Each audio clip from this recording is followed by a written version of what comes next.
So, what are functions? At the most basic level, you can think of functions as a set of instructions that take an input and return an output. For example, the primary task of the print function is to print a value. This value is usually printed to the screen and it's passed to the print function as argument. In the example we have here, the string hello world is the value passed to the print function. By the end of this video, you'll be able to declare a function in Python, pass data into a function, and return data from a function. A Python function is a modular piece of code that can be reused repeatedly. You've used some Python functions already in this course, such as print and input. Both are functions, and each one has a specific task or action to complete. The input function will accept parameters too, but will also accept input from the user. So, how do you declare a function? A function is declared using the def keyword, followed by the name and task to complete. Optional parameters can also be added after the function name within a pair of parentheses. Here's an example of creating a function to add two values. Type the def keyword, followed by the function name of sum, then enter x and y as parameters. And finally, enter return x plus y as the task to complete. I'll now give a practical demonstration of functions, how to declare them, how they're used, and how they can also simplify your code by putting it into a reusable structure. Let's start with a short example that explains how to calculate a tax amount for a customer based on the total value of that bill. I'll start by declaring two variables. I type the first variable called bill, and I assign it the number, let's say 175.00. I know this is going to be a data type known as floats because I'm using decimal points, as is the norm for currency. The second variable is the tax rate, which is the percentage tax rates that should be applied to the bill. So I put in 15, and then what I want to do is calculate the amount of tax for the bill itself. What I do is add this into another variable called total tax. I then do the calculation, which is the bill multiplied by the tax rate and then divided by 100 to get a dollar amount. To output the value, I print the total tax and pass the total tax variable and then run the program. Total tax is 26.25, which is 15% of 175. In the real world, the bill value will be different for each customer, and the tax rates may also change.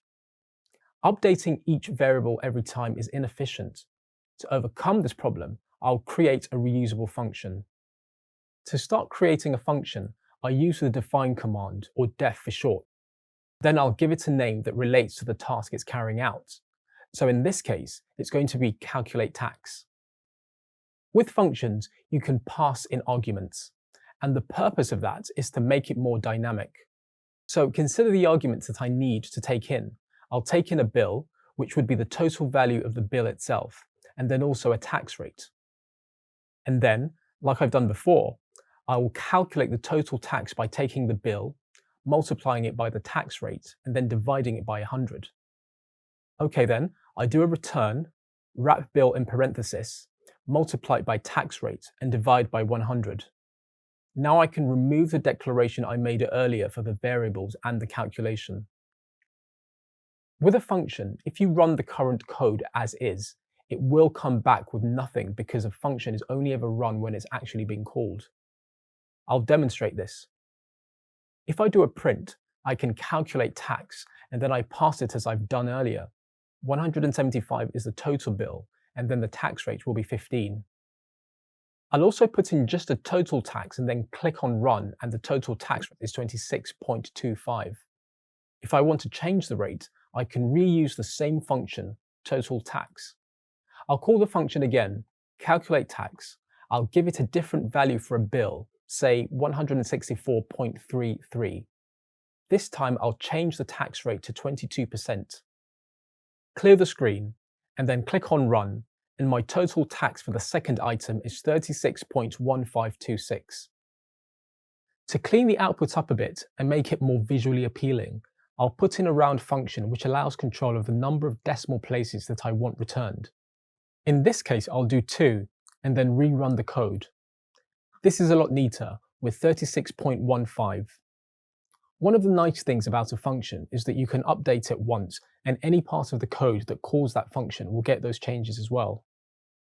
In this video, you've explored basic functions in Python, how to declare functions, and pass and return data to and from them.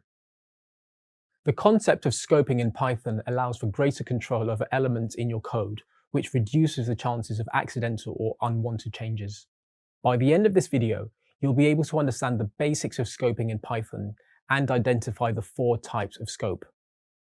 Before you explore scope and its intricacies, it's important to know that Python has different types of scope. You'll examine each one in detail, and I'll demonstrate them with coding examples. In order of ascending coverage, the 4 scopes are local, enclosing, global, and built-in. Together, they are referred to as LEGB. Variables within the built-in and global scope are accessible from anywhere in the code. For example, if there's a variable A in the global scope, it can be called in code at the local level. The purpose of scope is to protect the variable, so it does not get changed by other parts of the code. For instance, let's say you've declared variable B in the enclosed scope and variable C locally. While B can be called in local code, it doesn't work the other way around. As a rule, global scope is generally discouraged in applications as it increases the possibility of mistakes in output. Now I'll explore using the 4 different types of Python scopes in this practical demonstration. The first one I want to use is global scope. I declare a variable called myGlobal and then give it a value of 10. So the next thing I do is declare a function and I call it fn1. And inside this function, I'll declare another variable, which I'll call local variable or local v, and give it a value of 5. To show that my global variable is accessible from anywhere, I can do a print statement, say access to global, and then print out the value of the myGlobal variable. And if I want to run that function, I need to specifically call it, so fn1. Click on run, and then the value of 10 is printed out for the global variable. But if I try and print out the local variable inside fn1, outside the function, it will return an error. So I access to local and then put out local underscore v. I then clear the console, click on run, and I get an error saying name error. Name local underscore v is not defined. That's because it's only accessible from within the local scope of the function fn1. Next, to illustrate an enclosing scope, I'm going to declare a second function inside fn1 called fn2. I then declare an enclosed variable, which I call enclosed v, and assign it the value of 8. The local v will be local to the fn2. I'll now explain how enclosed scope works.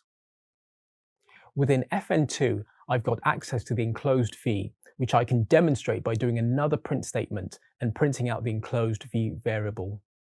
I'll just test that this all works by calling the fn1 function and then making sure that I call our fn2 function inside fn1.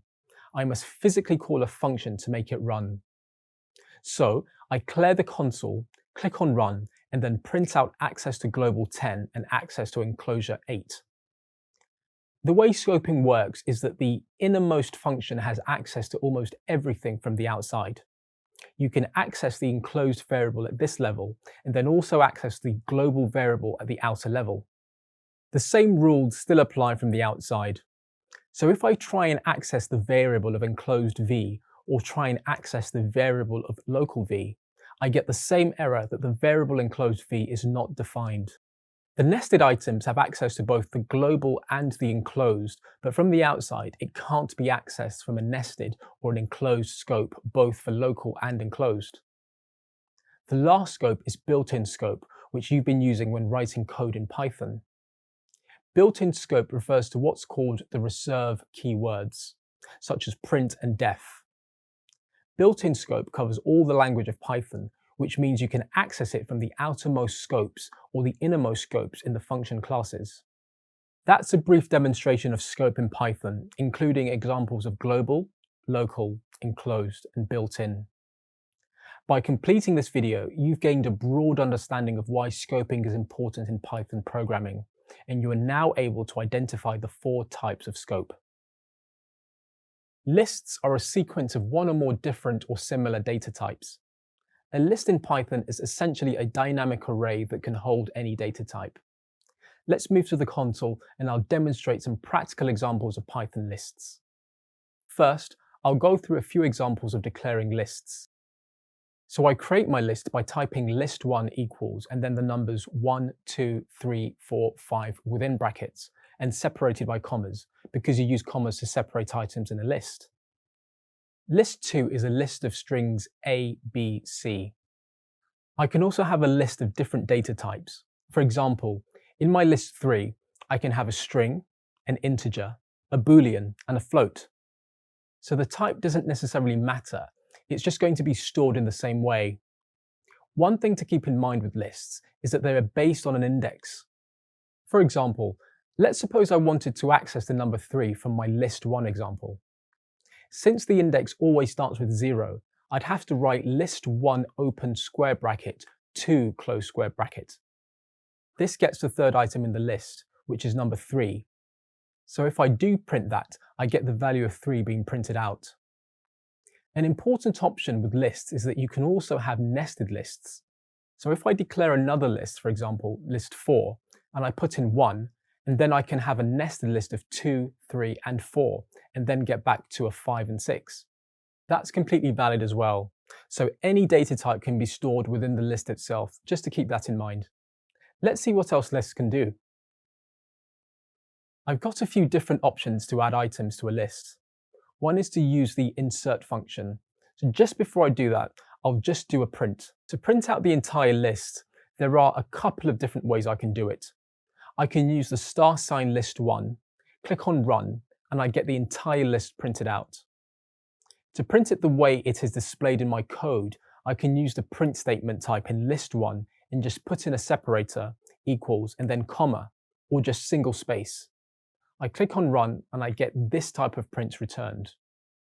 Right, back to adding something new to the list. The first option that I have is what's called the insert function.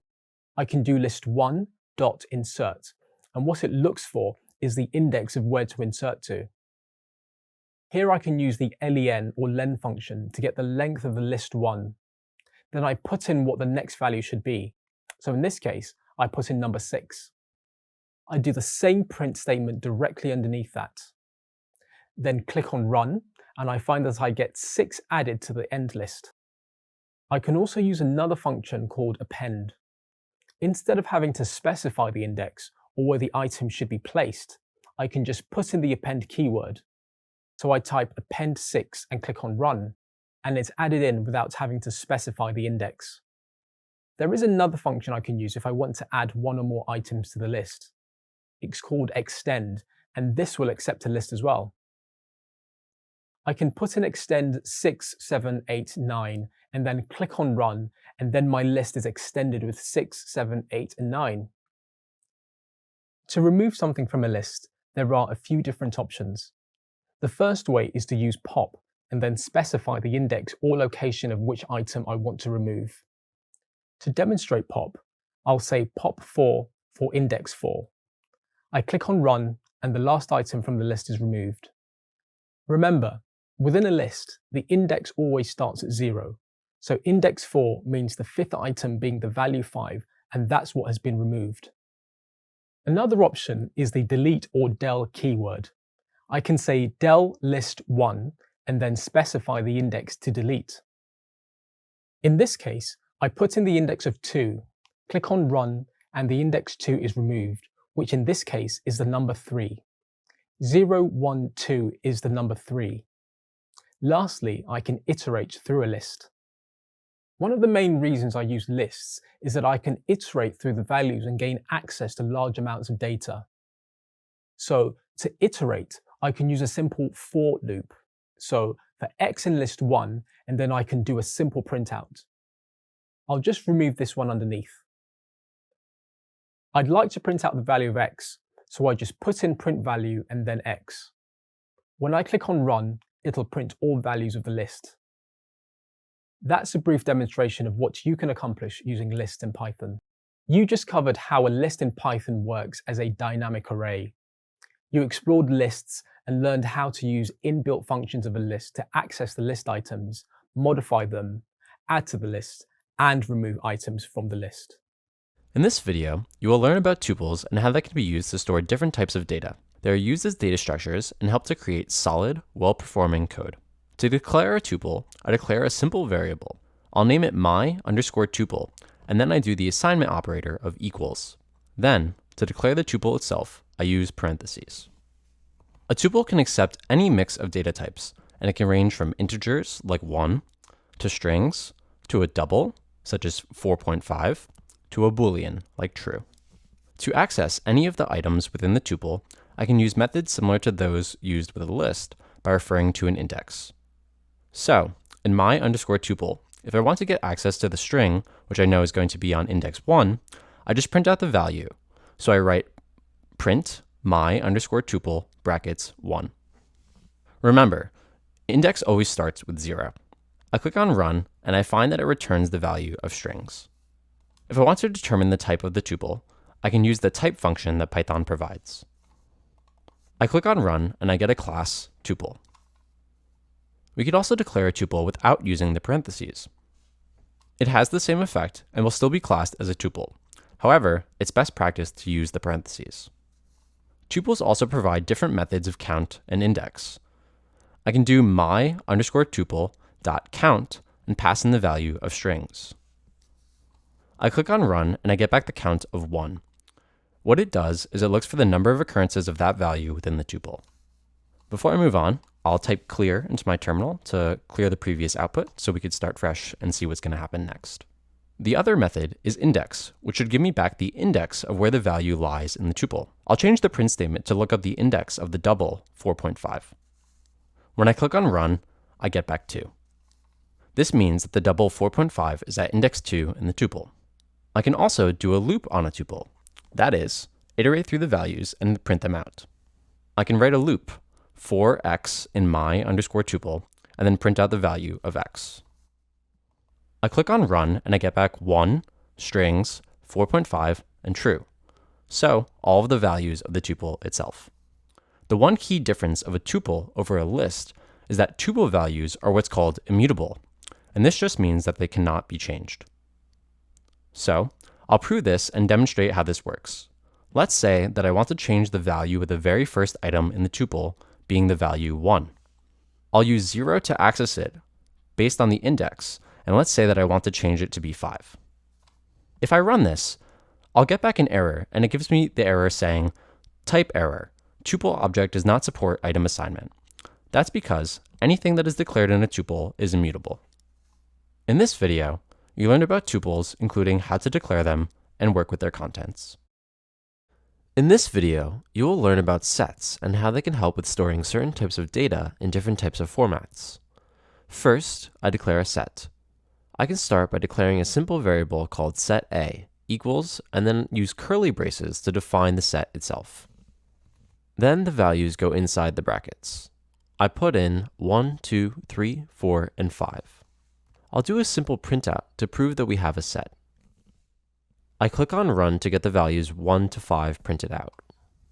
Sets differ slightly from lists in that they don't allow duplicate values. I can demo this by putting in another 5. When I click on run, I find that the second 5 is not printed out in the list. Sets also have methods that we can use. I can use a method to add new content. If I use set.add6, I can add in the number 6. I click on run to find that the value 6 is added to the set. I can also use the remove method. I'll remove the number 2. When I clicked on run, I found that the number 2 was removed from the set. There's also discard, which essentially does the same thing as remove. Using discard, when I click on run, I'll find that I get the same output. Let me clear the console before we go any further. There are also a few useful methods that can be used with sets to perform mathematical operations. Let me demo some of them now. First, I will create a new set, set B. I will put in 4, 5, 6, 7, and 8, and reset the values of set A to the original values. There are two ways I could use mathematical operators. For instance, for a union join, I can do setA.union and then pass in setB. Then I can click on the Run button to see what happens. I discover that it joins the two sets together minus the duplicate values like 4 and 5. Union merges them into one. So you have a set 1, 2, 3, 4, 5, 6, 7, 8.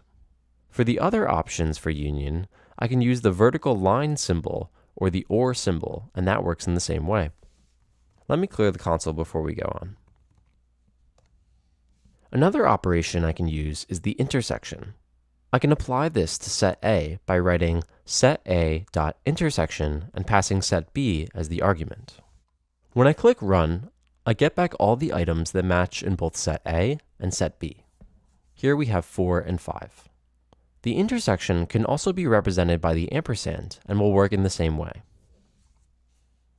When I click on Run, I also got back 4 and 5. Let me clear the console again before we continue. Another mathematical operation I can use is the set difference.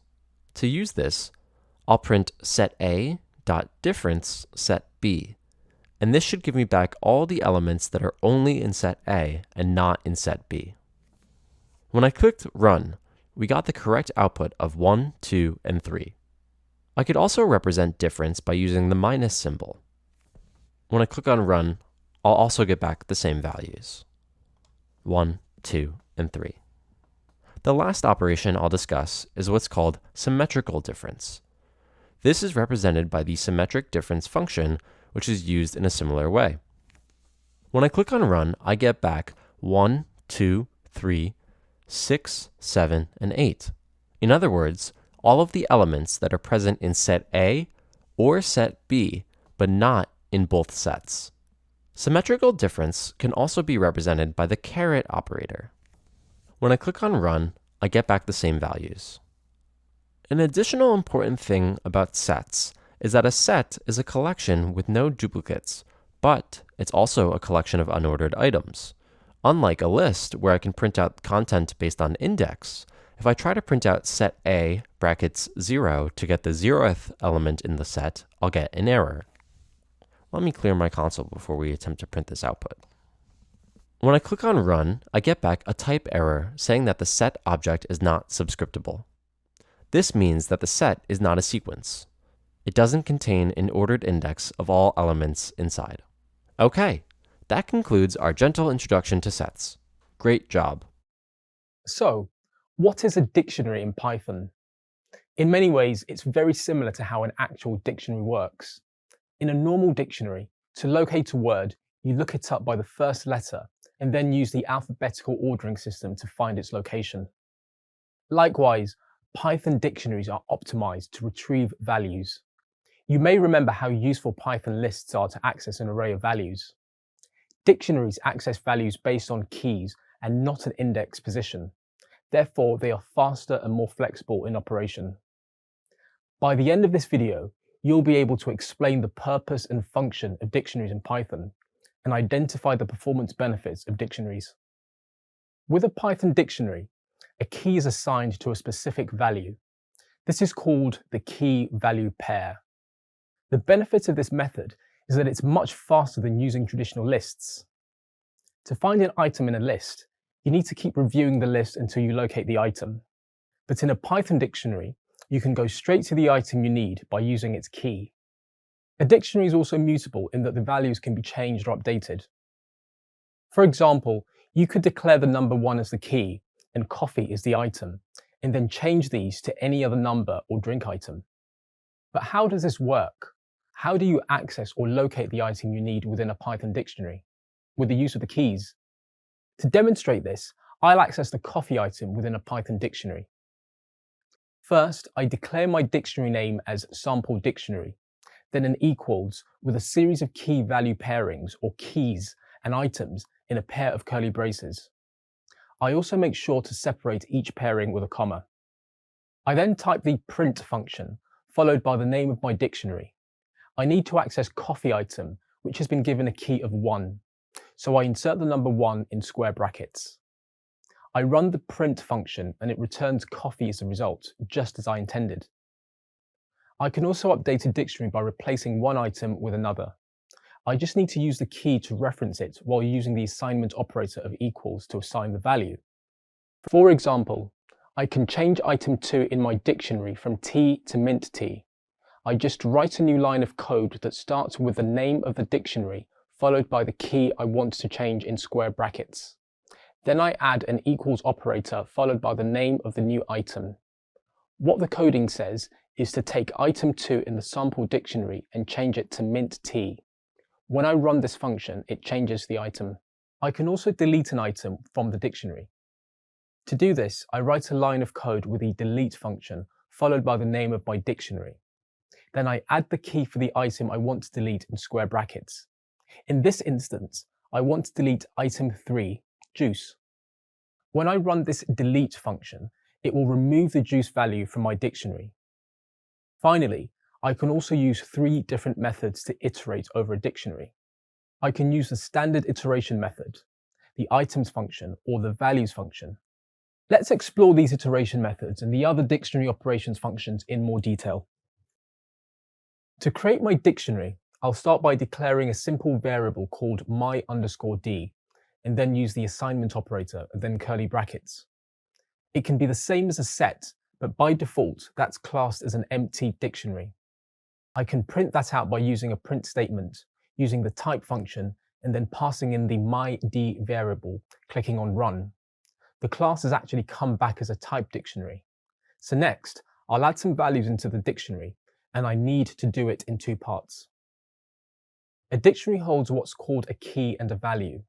The key can be numeric, it can be string, but to signify the assignment, I use a colon and then put in whatever value that I want. In this case, I'll put in a simple string value of test. To signify that I can change or have different keys, strings, integers, or ints, I put in a string key of name and then the value Jim. I print out my dictionary using the print function. I now have a basic dictionary setup with a key of 1, name, and then 1 being test, name being Jim. If I want to access a key in the dictionary, I just have to use the square brackets and then pass in the key value. So in this case of 1, I'll pass in the numeric 1. In the case of the string value, I just need to pass in the actual string value itself, so name. Click on run and I get back both test and Jim, which are the values for each corresponding key. If I want to add a new key into the dictionary or update it, I can simply do my D and then add a new assignment, 2 in this case.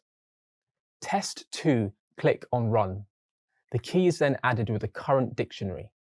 To update a key, I have to call out the value that I want. I'm just going to update the first key, which is number 1 with a value of not a test, instead of test. Click on play and it's updated on the screen.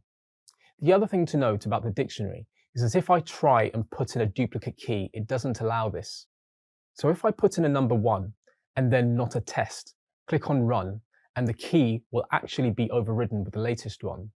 So number 1 only appears once in the outputs and it doesn't allow the 2 keys to be printed out because it won't allow duplicate values to be set.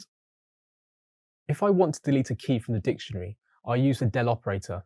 Now I type my D and then specify which key I want to delete. In this case, number 1. It's then removed from the dictionary. With a dictionary, I can also iterate though. For example, I can use the for x in my dictionary and then print out the value of x. Click on run and I get 1. This only prints out the keys. In a lot of cases, I may need access to both. To do that, I use a method called myItems.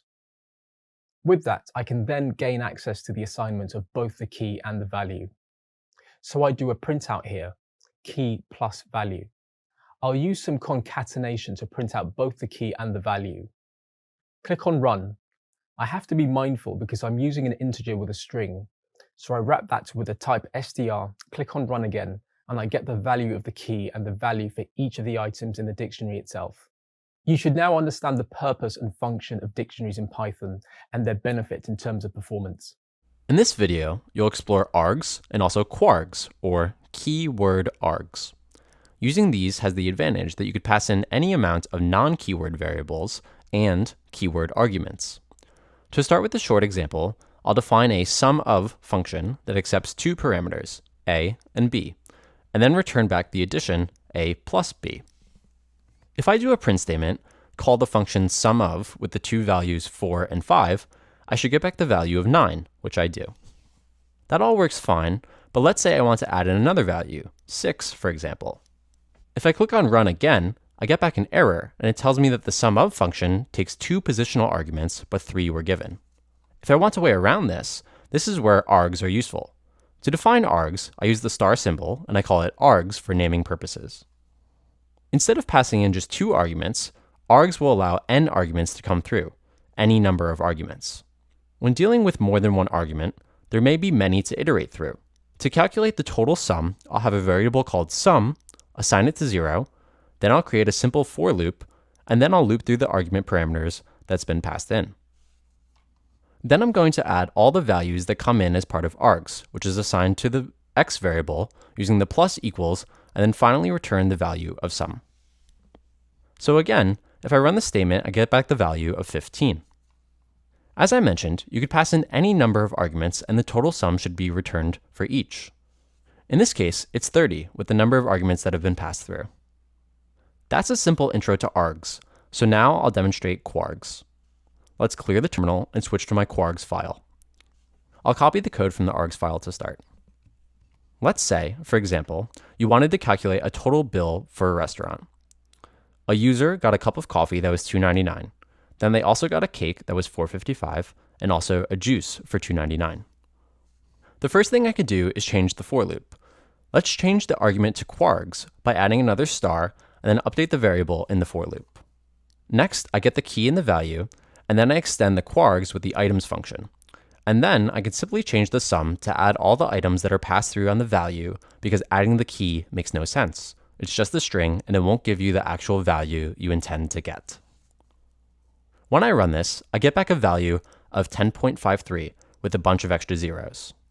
Now I can change the decimal place for the final return statement by using the round function, and I limit it to 2 decimal places. When I click on run again, I get back a total of 1053. To summarize, with args, you could pass in any amount of non-keyword variables. With the quargs, you can pass in any amount of keyword arguments. That's a simple intro to both args and quargs. In this video, you'll learn about errors and exceptions, 2 very important aspects of learning Python as a new developer. You'll cover the difference between errors and exceptions and explore what happens when something goes wrong with your code. Errors are a part of coding and they happen for many reasons. Let's start by exploring 2 types of errors. Syntax errors, which are caused by human error, and exceptions, which are known errors that need to be handled. Syntax errors are usually caused by the developer. It could be the result of a misspelling or a typo in the code. Generally, these types of errors have minimal impact because most IDEs, like Visual Studio Code, will warn the developer and give clues about how to fix them. A common error for new developers learning Python is not adding the colon at the end of conditions or statements. If you're using a code editor with syntax checking, errors like this may be highlighted at the point of the error. For example, a missing colon will be highlighted in the code. The output will indicate the file name and the line where the error occurred, with a caret character pointing to the error. Running the code will result in an invalid syntax error, informing that there is a syntax problem. Other common mistakes include indentation problems, which are also syntax errors. For example, if there is an indentation problem, the error code will be indentation error. The more you learn Python, the less you'll have to deal with these types of errors because you'll become better at creating and analyzing your code. Now let's move on to exception errors. They happen during code execution and they can easily go unnoticed by the untrained eye. But exceptions need to be handled by the developer. They need to deal with any potential issues in the code base to keep the application from failing. Let's explore an exception being thrown. As an example, your code can be syntactically correct, but if it attempts to divide 5 by 0, it doesn't make mathematical sense. Therefore, when you run this program, the 0 division error exception is thrown. Luckily, by default, Python includes many exception errors that you can use to pick up potential issues in your code. In this video, you explored the basics of errors and exceptions, which is a step in the right direction to becoming a better Python programmer. In this video, you'll explore how to handle exceptions in Python. You will learn how to change error messages and how to wrap your code within try and except statements. As an example, I will write a simple math function. I define a new function called divide by and allow it to accept two parameters, a and b. The purpose of this function is to return the value of the division of both numbers. So, in the next line, I'll type return a divided by b. Now, I add a print statement for the divide by function. Inside the print statement, I'll also add a new set of parentheses with the value of 40 and 4. These are the values that will be divided by the function. I click on run, and the value returned is 10, which is correct, because 4 goes into 40 10 times. Now let's test what will happen if I pass in the values of 40 and 0. Now when I click on run, I get an error or an exception. The exception in this case says, 0 division error, division by 0. It gives this error because in math, you can't divide a number by 0. You might agree that getting cryptic errors could upset users. So, the question is, how can you handle errors in a more user-friendly way? How can you prevent a user from seeing the actual exception being printed out? You do this with Python's try and except statements. Simply type try, colon, and in the next line, except, colon. You add the code that you want to run within the try statement. So, I delete the print statement at the bottom and cut the divide by 0 function. Within the try statement, I type ans equals and paste the function. Now, in the except statement, I will add my own error statement. I add a print statement for the string something went wrong. Let me just clear the terminal so you can focus on the output. I click on run, and now the error statement is printed. So, what's happening? The try statement will try and execute the code that you added inside it. If an exception occurs, it will trigger the except line and execute any code added underneath the except statement. But Python allows you to make the except statement more specific. If you want to trap the exception itself, you could add the base class exception right after except. The base class exception is used for all exceptions that are written within Python. You can gain access to the exception information by using the as e after exception. The e variable acts as an alias for the exception. I can use e to print out the exception in the print statement. So, let's edit the print statement. I add e at the end of the error message. I press run, and what happens? Our custom message is printed out, but the contents of e are also printed. So, this time it reads, something went wrong, division by 0. In Python, you could also get access to the actual type or class of exception that's occurred. To do this, I add another print statement of e dot underscore underscore class underscore underscore. I run this statement one more time. This time, the output includes the class of error as well, namely class 0 division error. Let me clear the terminal again. Let's take this one step further to provide even more specific feedback to the end user. In the except statement, I replaced the base class exception with the actual error that was printed out, namely 0 division error. I will change the print statement so that it first prints the actual error by adding e at the start of the statement. And now I'll add some user-friendly text saying we cannot divide by 0. I click on run, and now the output is division by 0, we cannot divide by 0. Up to this point, you've covered how to wrap your code with the try and except statements and how to optimize the message that a user sees. But how can you handle more than one exception without knowing what they are ahead of time? Fortunately, you can chain the except statement by adding another except statement. Say the code doesn't trip the 0 division error in the first except statement. You could add another except statement that tests for a generic exception. Now I will add the base class exception. Again, I add a print statement with e and a message with some general information. I'll click on run, and in this case, because there is still a math error, the function will still trip at the first except statement. But this gives you a good idea of how you can test for more exceptions. Congratulations! You now know how to wrap code in the try and except statements to handle all potential exceptions in your code. File handling is an essential part of learning Python. Python has several built-in functions to create and manipulate files. File handling includes opening, reading, and writing files, amongst other operations. As a developer, you'll probably work with large amounts of data, and file handling makes that easier. This is why it's important to learn how to work with files. Whether you're working with data on your computer, on the web, or in the cloud, it will most likely be saved in some type of file. There are two file handling functions in Python, open and close. Let's explore the open function first. The open function is used for reading, writing, and creating files. The open function accepts two arguments. The first is the file name and/or the file location, and the second argument is the mode. The mode indicates what action is required, such as reading, writing, or creating. It also specifies if you want the file output in text or binary format. Let's explore the modes of file handling you can use in Python. First, you have R, which is used to open and read a file in text format, and RB opens and reads a file in binary format. You'll learn more about this later. R+, on the other hand, opens the file for both reading and writing, and W opens the file for writing. Note that W will overwrite the existing file. Lastly, A opens files for editing or appending data. Next, there's the close function. The close function is used for closing the open file connection. Note that it does not take any arguments. There is one more way to open and close a file in Python, and that's with the withOpen function. The advantage of using it is that it closes the file automatically. The withOpen function will be demonstrated shortly. By now, you understand how to open files for certain actions, but you might be wondering what the difference is between opening a file in text and binary format. In Python, you generally handle files in two ways, either in text or binary format. The text format is more user-friendly because humans can read it.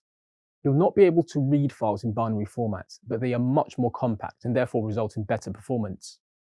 Now let's cover how to specify the type of file handling in Python. Python uses text as the default format for file handling, so just passing in any mode for reading or writing a file will automatically set it to a text format. To set the file handling to binary, you need to pass the letter B along with either the read or write option. For example, you write open the file name and RB to read a file in binary format, or AB to append or add to a file in binary format. You'll now explore file handling in code. First, I declare a simple variable called file and assign the open function to it to gain access to a file. But before I can use the open function, I first need to create a new file for testing. Let's call it test.txt. Inside this text file, I add a simple line of text. Hello there. Good. Let's go back to the Python file. Inside the parentheses of the open function, I can now add the first argument, namely test.txt between quotation marks, since it's a string. For the second argument, I type in the word mode, $, and then I will just use R for read, also between quotation marks. So far, the variable called file will have access to the contents of the test.txt. But to actually read the file, you need to add a readline or readlines function.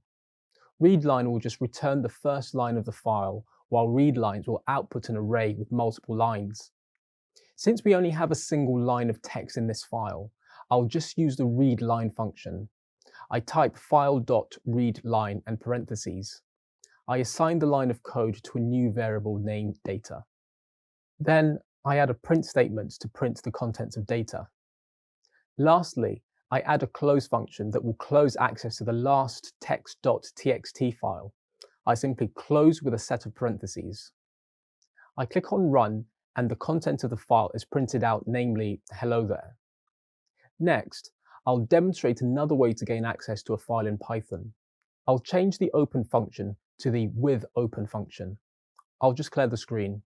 To assign a variable to the withOpen function, you need to add as after the parentheses and then the variable name. Why would you use the withOpen function? The withOpen function is better at exception handling and will automatically close the file for you. Just like before, I create a second variable data, readline, and then print the content of data. I'll click on Run, and just like before, the contents of the file are printed. You've covered how to work with files in Python. This includes the built-in functions to create and manipulate files and the functions to open, read, and write files. In this video, you will learn how to create files in Python and explore methods of inserting content into a new file. Files are used to permanently store data. Anything stored in the variables of your code exists in random access memory, or RAM. Since RAM loses its data when the computer is turned off, it's important to be able to create files so data is available for future use or as a permanent record. In Python, we can create new files using the open function and enabling the write mode. Let's start with a short example. I'll use a with statement with the open function and pass in the following parameters. Our file will be new file.txt, and we'll set the mode by passing mode equals w. Now I assign this file to a variable by typing as file. A shorthand way to assign the mode is to enter a single character that represents the mode you need. In this case, I can replace mode equal to w with just the letter w, and it means the same thing. Now that I have access to the newly created file as a variable, I can begin to add content to the file using the write function. On a new line, I type file.write, and I'm going to add some simple text. This is a new file created. When I click Run, the Explorer pane on the left-hand side of VS Code displays that my file, called newFile.txt, has been generated as a new file. Clicking once on the new file to select it displays its content and confirms that the text I pushed through using the write function is now present in the file. If I choose to write multiple lines of content to the file instead of a single line, I can use the writeLines function. The writeLines function accepts a list. A list in Python is represented by square brackets and then a comma for each line. I edit my file.write to say file.writelines. Then, within square brackets, I add a comma after the sentence and type the next sentence. This is another line to be added. I click on Run, and the new file.txt now has the two lines created by my writelines function. But it's not exactly the way I need it to be. Python will add the contents of the list exactly as it's specified within the list. If I want the content to break on a new line, I need to specify a new line by putting in a backslash and the letter N, no space. So, just inside the open quote of the second sentence, I add \n. Now, when I click on Run, the content of newFile.txt is more readable with each sentence on a separate line. One thing to note is that every time I run my script, it's replacing the current file. For example, if I insert the number 2 into the first line of text, click on Run, then check my text file. That has now replaced the previous file with one where I just added the number 2 in the first sentence, thus overriding the existing file with a fresh new file.txt. On the other hand, if I want to add to the file as opposed to replacing it each time, I just need to change the action of mode. To do so, I replace the letter W and put in a letter A, which stands for append. Now I click on Run 3 times. Then I check my new file.txt to find that the contents have been added. It now has multiple lines. However, it has not pulled in exactly the way I wanted it to be. And the reason for that is I don't have a new line specified at the very beginning. So, I add a \n before my first sentence. Since I need to replace the file, I change the mode back to W to ensure I am overwriting the last file. I click on Run, and that replaces the existing lines that were there. Now I want to add to the file again, so I change the mode back to append by changing the W to an A, and I click Run 3 times. I check the file and confirm that the new lines were appended each time. The final part of my code will be to trap exceptions. Always keep in mind the necessity to deal with any exception by using the try and except statements. I add a new line above my existing code, and there I type try: . As an example, I use file not found error, which is an error that occurs often. This needs 2 new lines added to the end of my code.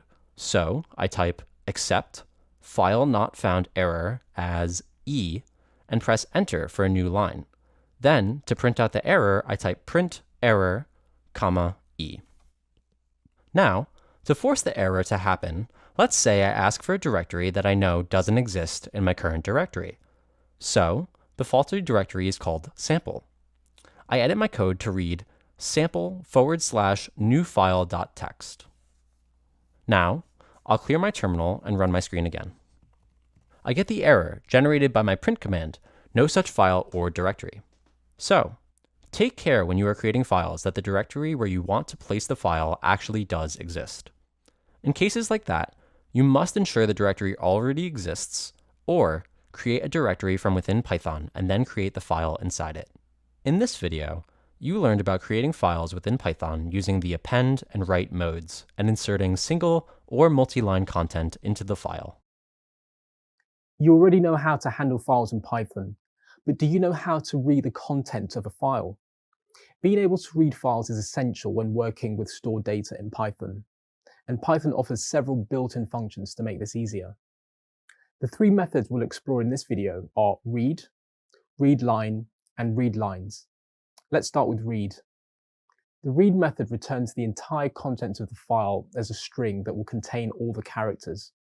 You can also pass in an integer to return only the specified number of characters in the file. The second method to read files in Python is readline. Let's explore this method. The readline function returns a single line as a string. If, for example, you have a file with 2 lines of text that say, this is the first line and this is the second line, the read file function will return as the output only the first line of text, this is the first line.